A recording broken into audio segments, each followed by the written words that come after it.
सभी को नमस्कार। कैरियर फर्स्ट चैनल पर आप सबका फिर से स्वागत है।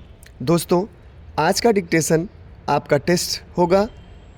बिल्कुल परीक्षा हाल की तरह आपको इसे लगाना है। पूरी तन्मयता के साथ लिखेंगे। अच्छा मैटर है। ट्रांसक्रिप्शन करके इसकी कॉपी आप सब ग्रुप में शेयर करें। कॉपी चेक हो करके शाम तक आप सबको मिल जाएगी। बहुत ध्यानपूर्वक लिखेंगे। लिखने के लिए तैयार रहें। Ready, start. कहा जाता है कि विज्ञान चाहे जितना विकास कर ले, तकनीक चाहे जितनी प्रभावी और सटीक हो जाए, फिर भी वह प्रकृति का मुकाबला नहीं कर सकती।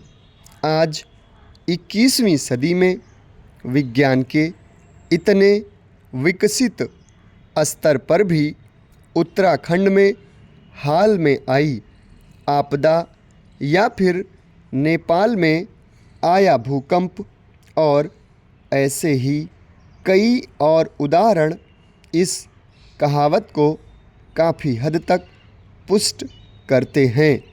आपदा दरअसल प्रकृति का वह प्रकोप है जो मनुष्य को समय समय पर अपनी शक्ति का तो एहसास कराती ही है, उसे चेतावनी भी देती है कि उसके साथ बहुत ज़्यादा खिलवाड़ न करे, अन्यथा परिणाम विनाशकारी हो सकते हैं। आपदा की प्रवृत्ति अनेक रूपों में मिलती है और इसकी गहनता भी अलग अलग रूपों में होती है। यद्यपि आपदा प्राचीन काल से ही मानव को प्रभावित करती रही है, लेकिन बदलते परिवेश में इसकी प्रवृत्ति भी बदल रही है। मोटे तौर पर हम आपदा को दो भागों में बांट सकते हैं।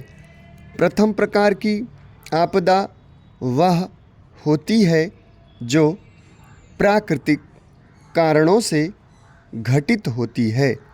ये दोनों प्रकार की आपदाएं मानव को विशेष रूप से और अन्य को गौण रूप से प्रभावित करती हैं।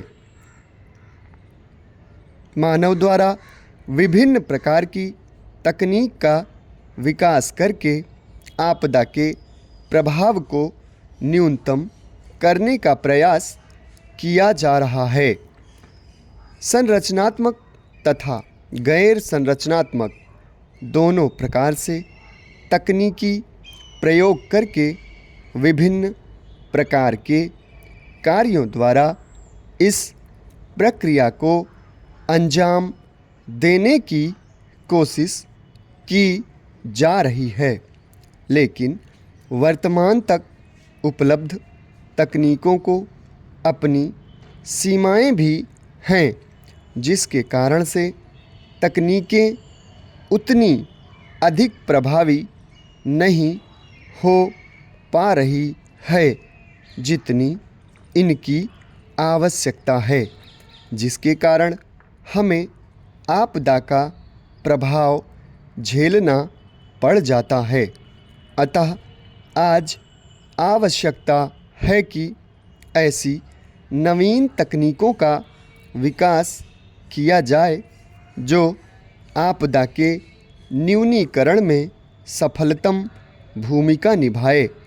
उम्मीद की जाती है ऐसी तकनीक का विकास हो भी जाएगा जिससे मानव समुदाय ही नहीं वरन संपूर्ण पर्यावरण सुरक्षित हो सकेगा।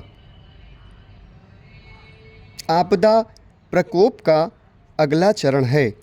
प्रकोप से तात्पर्य ऐसी आकस्मिक घटनाओं से है जिनसे पर्यावरण तो प्रभावित होता है, लेकिन मानवीय जनधन की हानि नहीं होती है।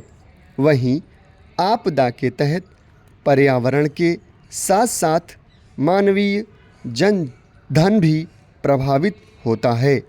अर्थात इस प्रकार हम कह सकते हैं कि आपदाएं केवल वहीं आती हैं जहां मानवीय क्रियाकलाप होते हैं।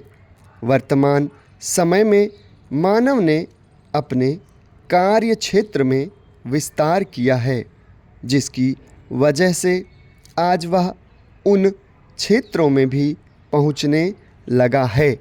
समाप्त। धन्यवाद।